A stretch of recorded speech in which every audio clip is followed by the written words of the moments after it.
Welcome, everyone, to another episode of Streamed and Screened, an entertainment podcast about movies and TV from Lee Enterprises. I'm Terry Lipshetz, managing editor of the National Newsroom at Lee, and co-host of the program of Bruce Miller, editor of the Sioux City Journal and a longtime entertainment reporter. And it feels like wedding season, doesn't it? It is wedding season. It definitely is. And imagine, now I'm old, so I can say this. I remember when weddings weren't a thing. It was just something you went to. At best, you got a piece of cake and some nuts and a cup of punch. And that was it. And then they grew into these kind of mammoth events that become much more than just even a meal at night. There's a dance. Then you have to have the bachelorette parties beforehand. You have to have the bachelor party beforehand.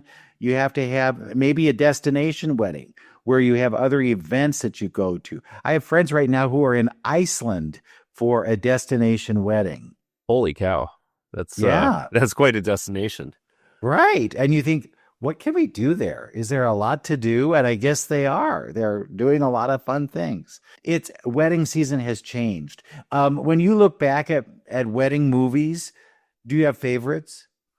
Wedding Crashers is always a fun one. I like that. Yes. Yeah, that's a good one. Bridesmaids is another. I love it. That is Melissa McCarthy film. That's a classic. Father of the Bride. It's been a really long time since I saw it, but I enjoyed it when it came out. That was a good one. They're always comedies. 4 Weddings and a Funeral. That was a little bit different. I think they're talking about another Father of the Bride film. Oh, okay. And I think this would be like the next gen. Sure. So we'll see, maybe Grandfather of the Bride or something. But we have a new one with Rebel Wilson. And Rebel Wilson was in Bridesmaids, right. I believe, in a small part. Small part, yep.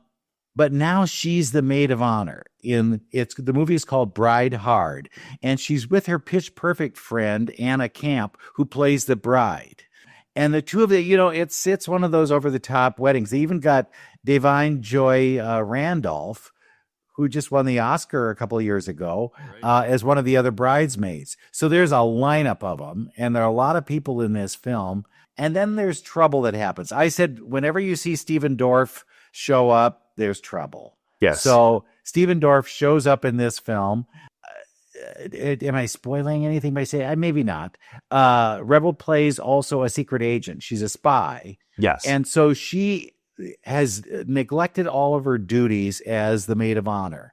And as a result, she's demoted. She's not the maid of honor anymore. She's like 5th string.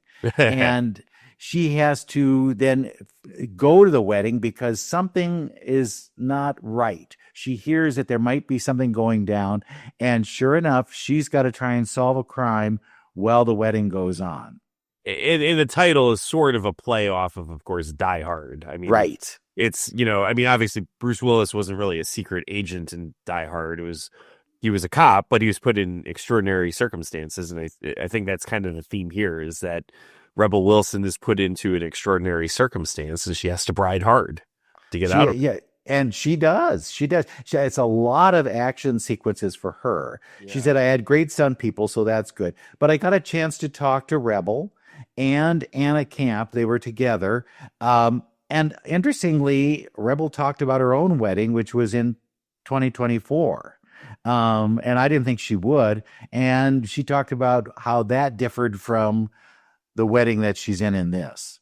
So, do you want to take a listen? Yeah, let's hear it. All right, so we have Rebel Wilson and Anna Camp. Hello. Hi. How are you two? It's so good to see you together. Were you planning to get back together and do a show together, or what happened?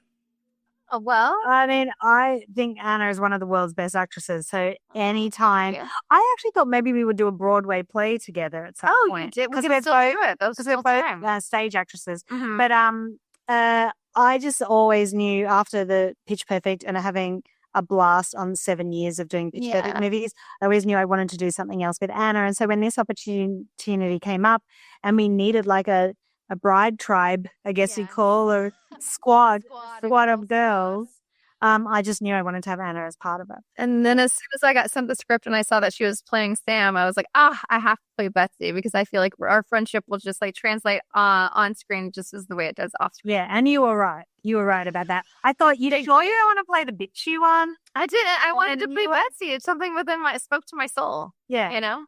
Have you found that you two have changed much in those years, or are you still the same? Oh, yeah. We've changed a lot. I think we've changed a lot.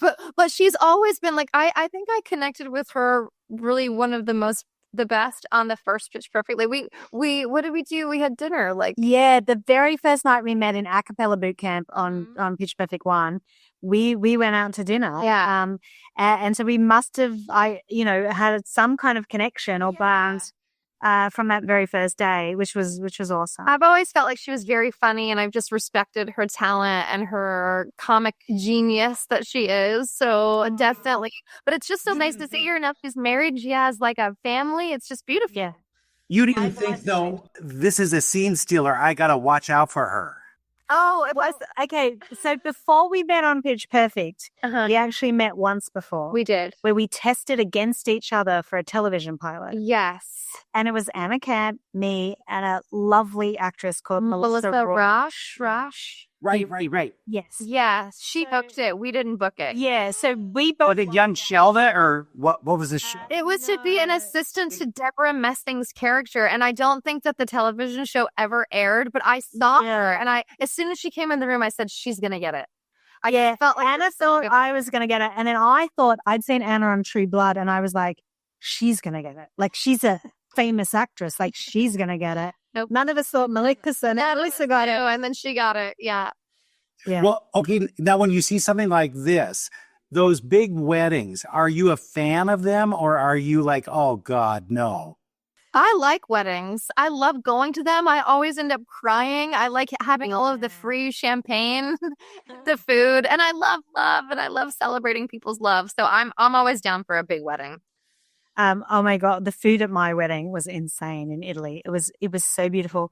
But I think maybe because my phone hears me or AI, I don't know what it is, but people's wedding photos now come up on my phone all the time. Really? Yeah, so I get a lot of the wedding feeds of people getting married or, and I'm curious, and I start looking at the photo. I want to see what their wedding was like, what they wore, what their reception was like. I kind of, get into it. I don't think I would have been like that a few years earlier. Was yours a big wedding? Was it a huge wedding? No, mine was very small. So you didn't have like 10 million bridesmaids or anything? We didn't even have a bridal party. It was that small because it was originally just going to be family, and then we only extended it out to a few friends last minute. So we deliberately, because it was destination wedding. So in Sardinia, Italy, which is not the easiest place to get to, like a couple of flights for my family from Australia. So we just did it beautifully. And then we also did a ceremony in Sydney, Australia as well. So that my grandma, who's just turned 95 this month, could come. So, but no, ours was actually quite small, but oh God, the food was excellent. Bet it was delicious. Yeah. See, that's it. The food is the key. What are those dresses like? Were they just awful to wear? Were they too big, or were they too hot, or what was it like? They were horrible. In like the 6th week of shooting, when I saw that thing hanging in my trailer, I was like, please don't make me put it on today, please. Because it was so hot and so tight. But we had about a couple of them, because one of them had to be really big so I could run. The other one had to be really tight so I could look pretty walking down the aisle. But it was a lot. Yeah, we had about 4 or 5 dresses that we'd rotate. Yeah. One, because it was so hot in Savannah, Georgia, where we shot the movie, we would sweat through the dresses. Like, it was that hot, which was very good probably for our skin. Yeah, but not for our makeup. That was not for our makeup. But our faces. But our costume designer, Sal Perez, also worked with us on Pitch Perfect. And he's really good at doing a few little tricks, putting a little bit of an elastic here, because if some of my movements were quite explosive, like when I'm swinging a fire hose around. I don't want to rip. And we had to have things secured so that it wasn't a boobalicious take, too boobalicious. Yeah. So Sal was really good at that. But I wore a corset underneath the dress, which was like, it was at times, it would get a bit, It'd get a bit much. But I do like the look of it in the movie. Like, it's not often you see a girl fighting in a bridesmaid's dress. So It works, doesn't it? How much action was it for you? Did you do a lot of it? And didn't you get hurt too in the process of that? Yeah, I got hurt, but on the very last night. So in the very last scene, which ended up being the opening sequence of the movie, I know if it had happened before, it would have been game over. Right. But a gun accidentally got smashed across my face, which split my nose open. So I was straight to the hospital. A plastic surgeon had to put my nose back, and it was just like, it was really painful. And it was I don't know, I guess I'd been having so much fun the whole shoot. And I thought, oh God, even laughing about, how I didn't have an injury. And then it was just a freak accident at 3 a.m. in the morning on the last day. But I will say, I mean, I had a great stunt double because there were a couple of crazy stunts, like jumping through a glass window onto a van, like there were a couple things that obviously I could never do.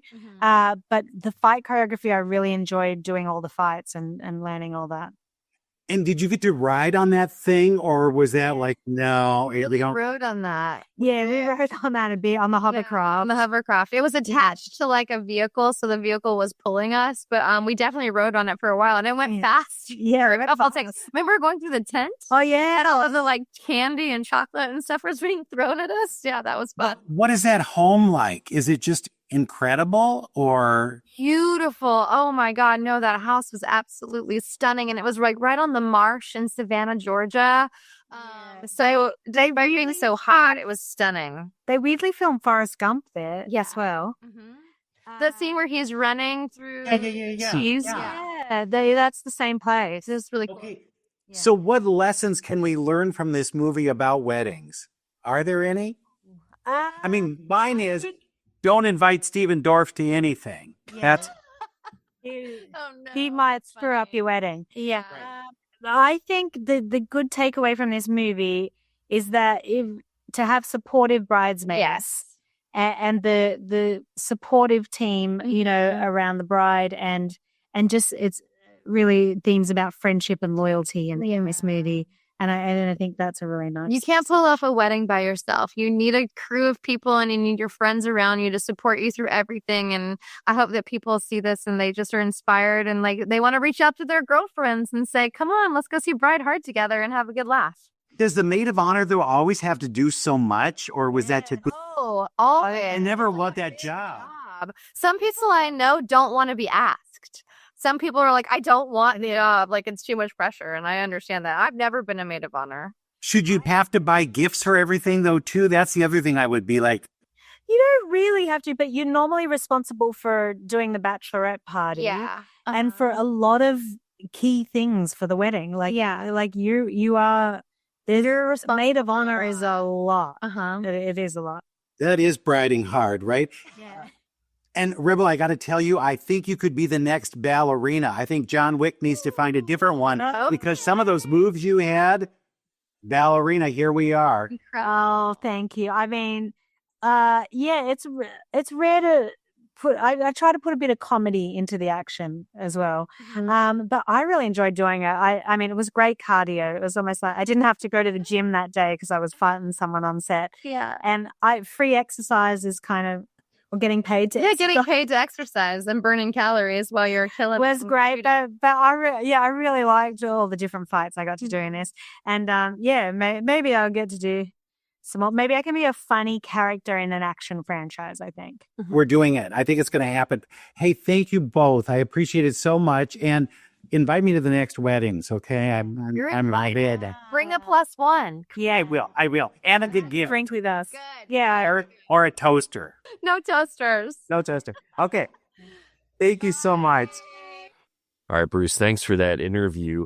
I was wondering a little bit about, because I knew that the movie was shot in Georgia and a lot of action sequences, and they're in dresses. So it was kind of fun to hear how it was challenging to shoot under those conditions. Like, you needed to have multiple dresses to account for like this is the dress that just makes you look pretty, but here's one that's a little bit of a looser fit so you can, do some action stunts in it kind of thing. So yeah, it sounded like both a challenging film, but it also sounded like a lot of fun to do also. And she got punched in the face at the end of the filming, and so it didn't ruin the filming. So there that, you go. But it's a summer bridal film. If you're looking for something like that, something fun, here you go. And maybe it's a bridal party movie. This is what you do on that bachelorette party. Go get drunk and watch a movie.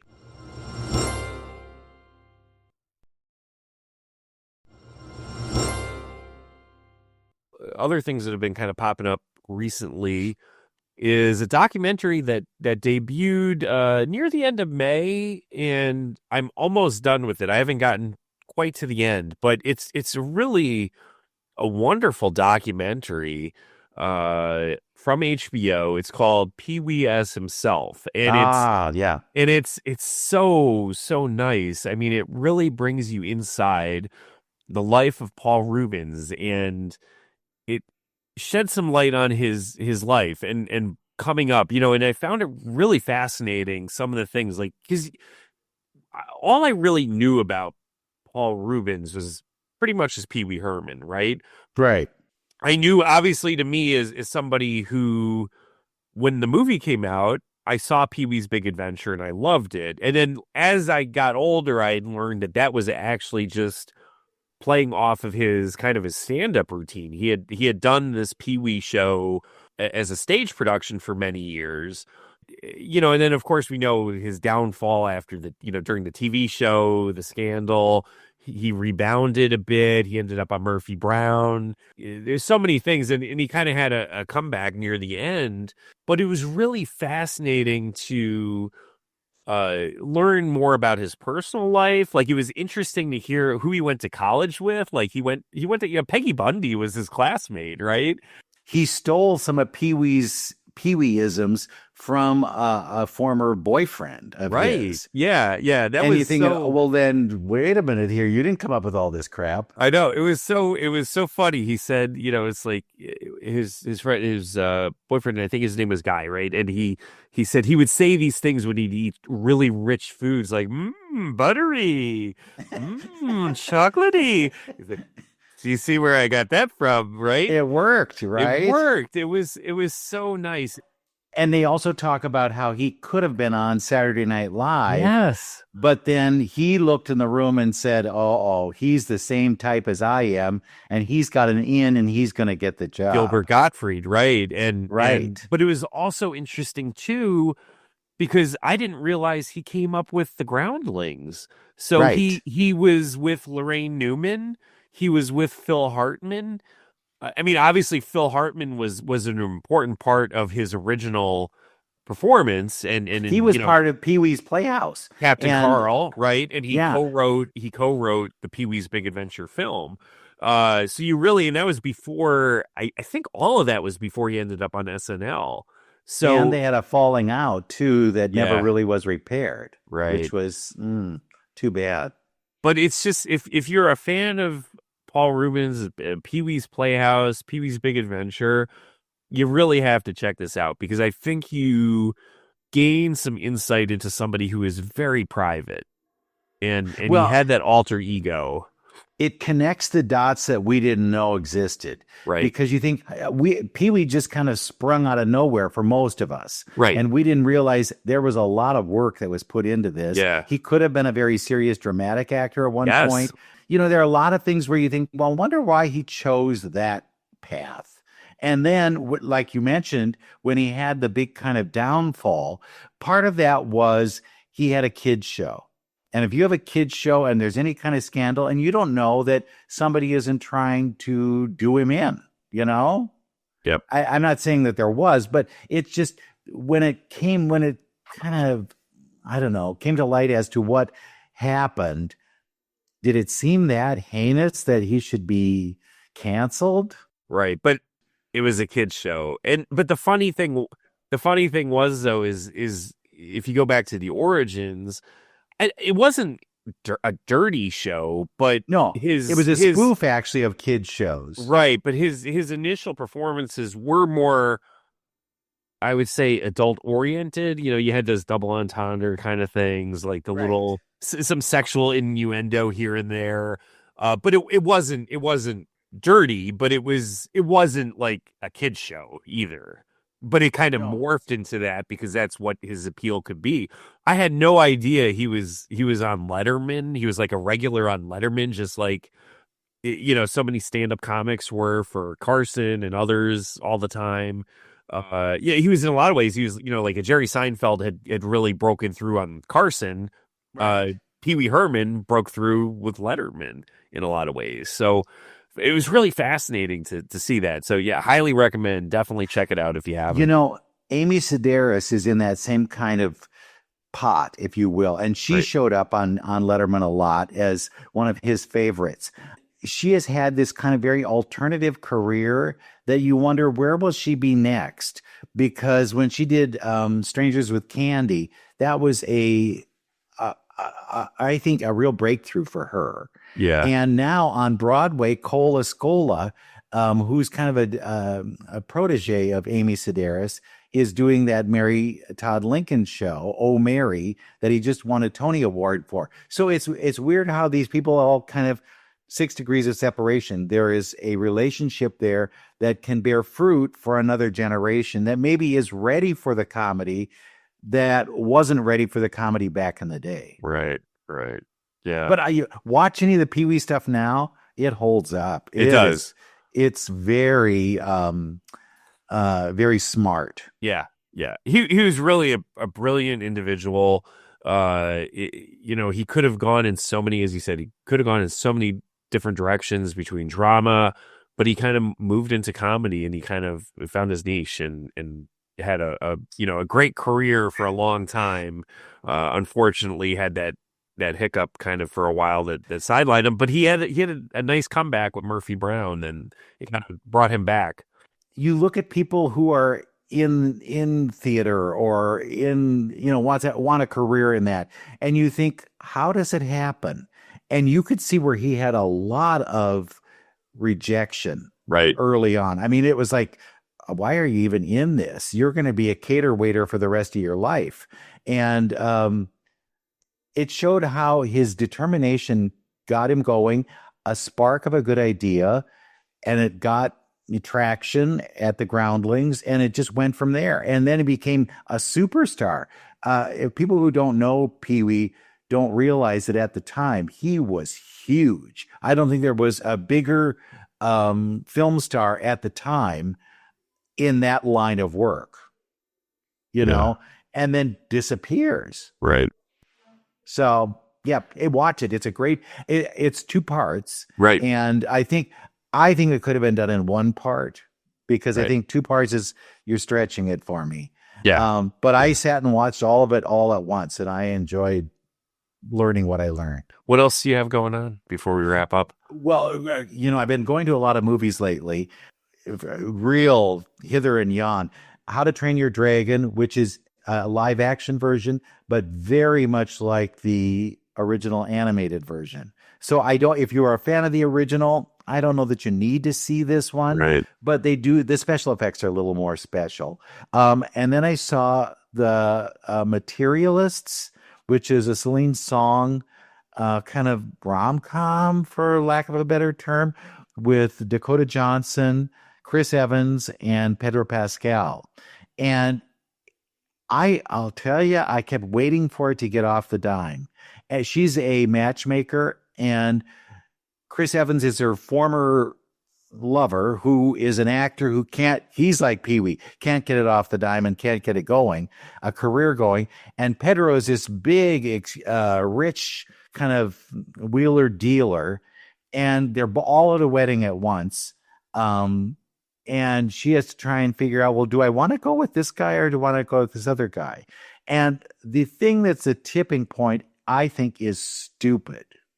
Really, really stupid. Why she chooses one over another is Okay. So I'm just letting you know. But I liked Past Lives, which was Celine Song's first film before this. and I thought it was really good. And I don't think this one is as good at all. Okay. It has a little something there that I wanted more of, and I didn't. And then I saw Wes Anderson's The Phoenician Scheme. Oh, yeah. And The Phoenician Scheme, it has that look. You can tell right away the look is Wes Anderson. Yes. But the cool part is Michael Cera. Michael Cera plays a Scandinavian tutor for Benicio del Toro's children, and he's into bugs. And that's like the best part of the whole film is how he is able to maneuver this. It has a lot of stars in it, a lot of people from the Wes Anderson camp, including Bill Murray, but they're kind of like check off the list. You know, it's like, okay, here's Scarlett Johansson. I won't see her again. Here's Tom Hanks. I won't see him again. So it's very much when we could get him available, I think. Yeah. And it's just not as full as past films have been. So those are the kinds of things I've been looking at lately. And then I've got a mini series coming up, but we'll talk about that when we get near it. Yeah, I'm looking forward to The Phoenician Scheme. I just want to check it out. For some reason, I still haven't seen Asteroid City, which was his last movie. I've always loved Wes Anderson films. They're so weird. They're the kind of films that you either like them or you don't. There's really no middle ground on a Wes Anderson film. They all have that same look. And he also has his just recurring cast of characters. Like, Bill Murray's been in almost all of his films, for instance. And, there's a number of other actors that kind of come and go. Tom Hanks has been in the last couple ones. So Willem Dafoe is in Willem there. Dafoe, yeah. So, and some have like nothing parts. Yeah. Where you go, really?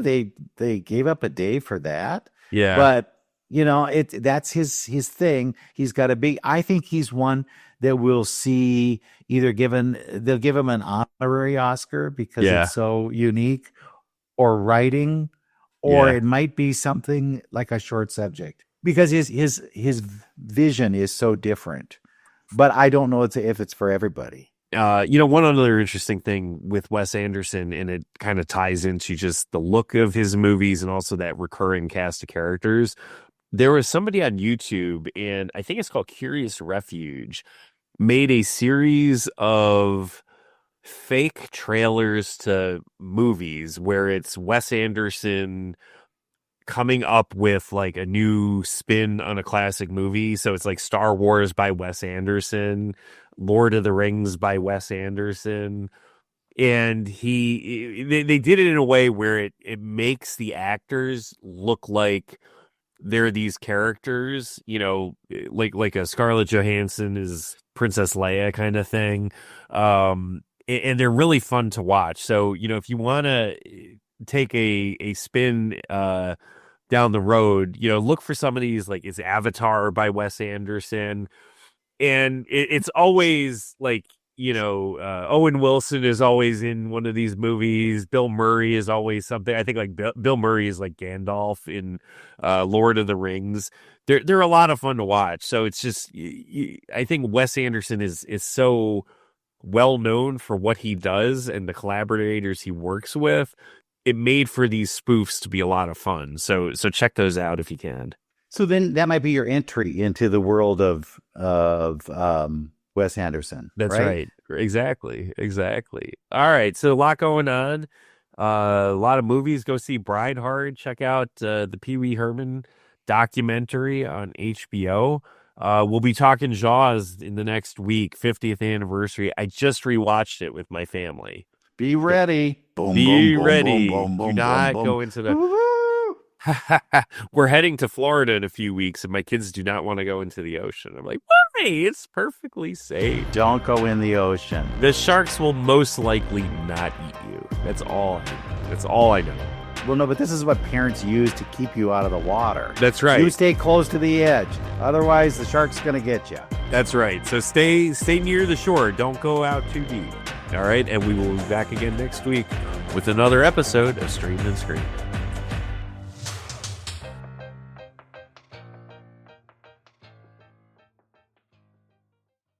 Bettering your business takes working with the best.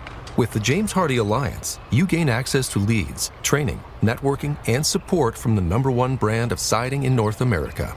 Achieve new levels of success by joining the James Hardy Alliance today.